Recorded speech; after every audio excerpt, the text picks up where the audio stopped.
নমস্কার বন্ধুরা, কেমন আছেন সবাই? আশা করি সবাই ভালো আছেন, সুস্থ আছেন আর নিরাপদে আছেন। আমিও আছি মোটামুটি প্রতিদিনের মতন। আজকেও চলে আসলাম নতুন একটা রেসিপি সঙ্গে নিয়ে। যেহেতু এখন গরম পড়ে গেছে, তাই রান্নাটাও করতে হবে একটু কম তেল মশলায়, স্বাস্থ্যকর যেন হয় সেরকমভাবে।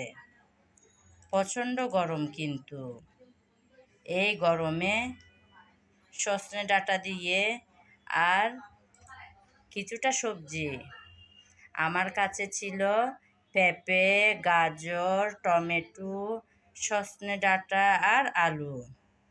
তাই কেটে ধুয়ে পরিষ্কার করে নিলাম আর সজনে ডাঁটার মতন লম্বালম্বি সাইজ করে কেটে নিয়েছি।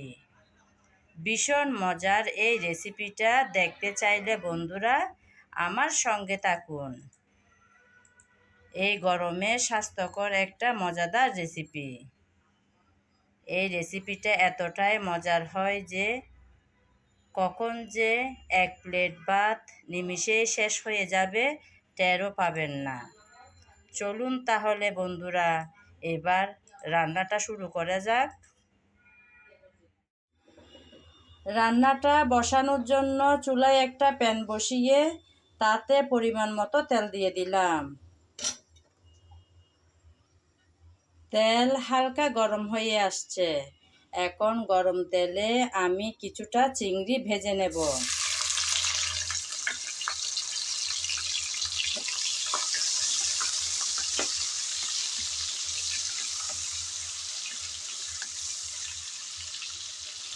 আজকের রান্নাটা হবে চিংড়ি দিয়ে, তাই আমি কিছুটা পরিমাণ চিংড়ি লবণ আর হলুদ মেখে ভেজে নিচ্ছি। অনেকক্ষণ সময় ধরে ভাজতে হবে না।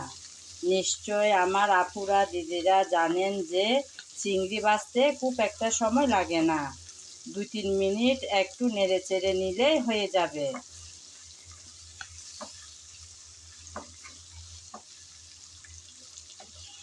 চিংড়ি ভেজে নিলাম, এখন তুলে নেব একটা পাত্রে।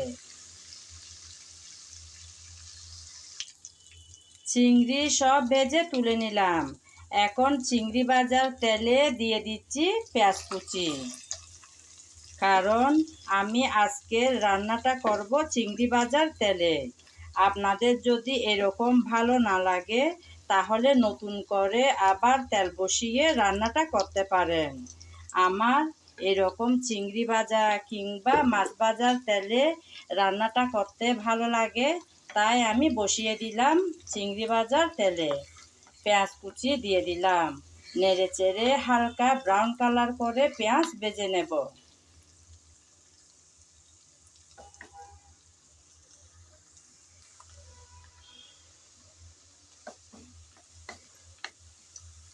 নেড়ে চেড়ে হালকা ব্রাউন কালার করে পেঁয়াজ ভেজে নিলাম। এখন দিয়ে দেব আদা আর রসুন বাটা।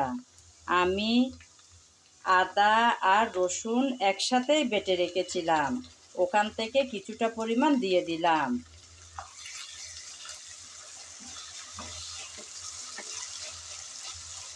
আদা আর রসুন বাটা পেঁয়াজের সাথে নেড়ে চেড়ে ভেজে নিয়েছি, যাতে আদা রসুনের কাঁচা গন্ধটা চলে যায়।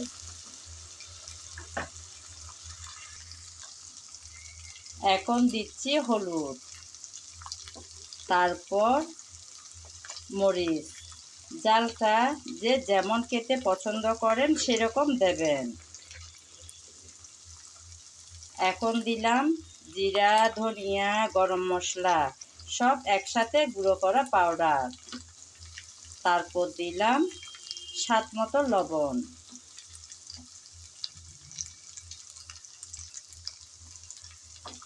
এখন সব মশলা ভালোভাবে নেড়েচেড়ে কষিয়ে নিতে হবে। মশলা যাতে পুড়ে না যায় সামান্য পানি দিয়ে দেব।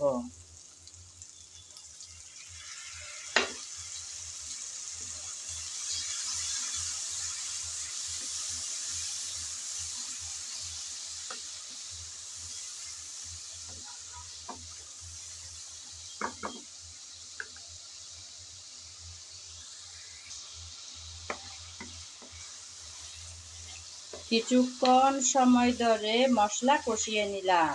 মশলা থেকে তেল আলাদা হয়ে আসলো। এতেই বোঝা যায় মশলা ভালোভাবে কষানো হয়ে গেল। এখন দিয়ে দেব কেটে রাখা সবজি। প্রথমে দিচ্ছি আলু। যেহেতু আলু একটু শক্ত টাইপের সবজি, তাই আগেই দিয়ে দিলাম। আলুটা দিয়ে নেড়ে চেড়ে একটু কষিয়ে নেব।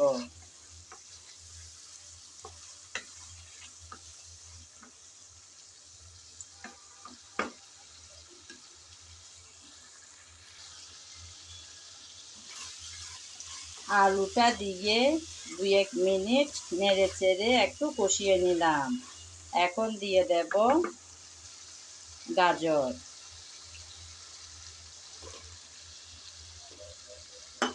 তারপর দেব পেঁপে।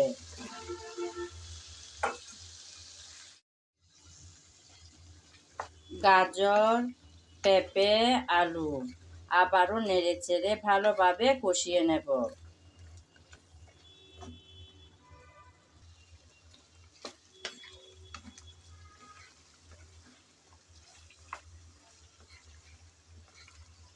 আমি কিন্তু আমার রান্নার ভিডিওতে সবসময় একটি কথা বলে থাকি, অর্থাৎ রান্নার ভালো স্বাদ আসে ভালোভাবে কষানোর উপর।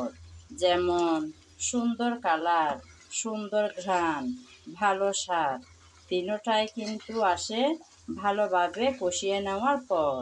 তাই খুব ভালোভাবে যত্ন সহকারে কষানোর কাজটা করে নিতে হবে। নেড়ে চেড়ে ভালোভাবে একটু কষিয়ে নিলাম।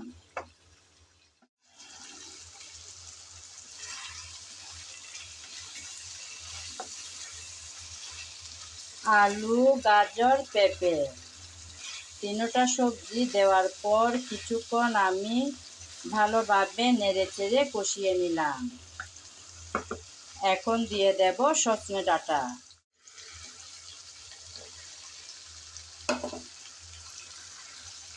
সজনে ডাঁটা দিয়ে আবারও নেড়ে চেড়ে ভালোভাবে কষিয়ে নেব। এভাবে পরপর কয়েকবার কষাতে কষাতে তরকারি অনেকটাই সিদ্ধ হয়ে আসবে, আর তরকারির স্বাদও ভীষণ ভালো আসবে। কারণ আমি তো সব সময় একটি কথা বলে থাকি, যত কষানো হবে ততই স্বাদ আসবে তরকারি। সজনে ডাঁটা দেওয়ার পর আবারও একটু নেড়ে চেড়ে মিশিয়ে নিলাম। সজনে ডাঁটা দেওয়ার পর নেড়ে চেড়ে কিছুক্ষণ আমি ভালোভাবে কষিয়ে নিয়েছিলাম, আর কিন্তু কষাতে হবে না। এখন দিয়ে দেব কিছুটা টমেটো কেটে রেখেছিলাম সেগুলো। তারপর দেব কিছুটা কাঁচামরিচ রেখেছিলাম সেগুলো। টমেটো আর কাঁচামরিচ দিয়ে আবারও একটু নেড়ে চেড়ে ভালোভাবে কষিয়ে নেব।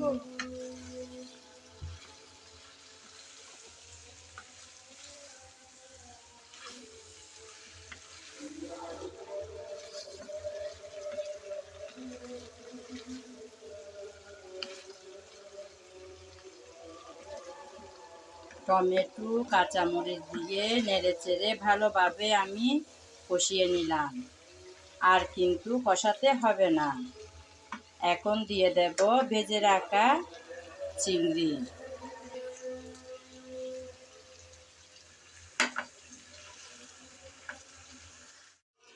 চিংড়ি দিয়ে আবারও নেড়ে চেড়ে মিশিয়ে নেব।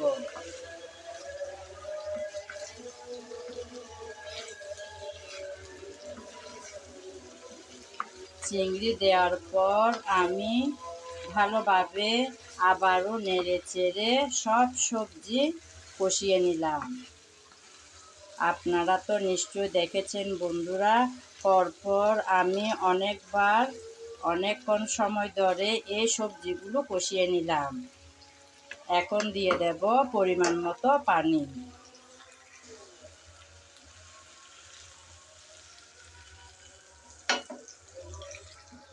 আমার মনে হয় আর একটু পানি লাগবে, তাই দিয়ে দিলাম। এখন আমি পানি দেওয়ার পর আবারও একটু নেড়েচেড়ে মিশিয়ে নিচ্ছি।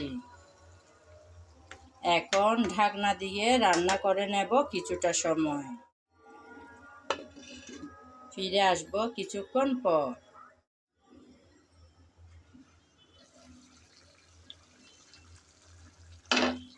পরিমাণ মতো পানি দিয়ে ঢাকনা দিয়ে কিছুক্ষণ সময় ধরে রান্না করে নিলাম। এখন আবারও একটু নেড়েচেড়ে মিশিয়ে নিচ্ছি।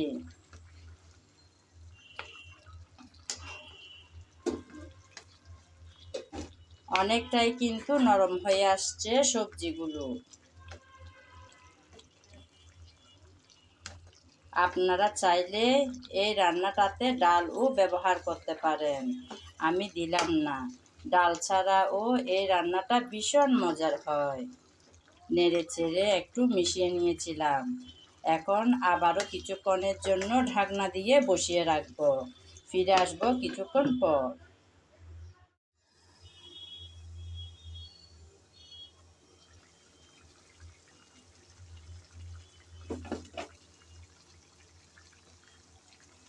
কিছুক্ষণ পর এসে আবারও একটু নেড়েচেড়ে মিশিয়ে নিলাম। সবজি একদম পুরোপুরি সিদ্ধ হয়ে গেল। এখন দিয়ে দেব কিছুটা পরিমাণ ধনেপাতা, কুচি করে রেখেছিলাম সেগুলো। ধনেপাতা কুচি দিয়ে আবারও 3-4 মিনিটের জন্য চুলাটা ছোটো করে দিয়ে বসিয়ে রাখবো। ফিরে আসবো কিছুক্ষণ পর।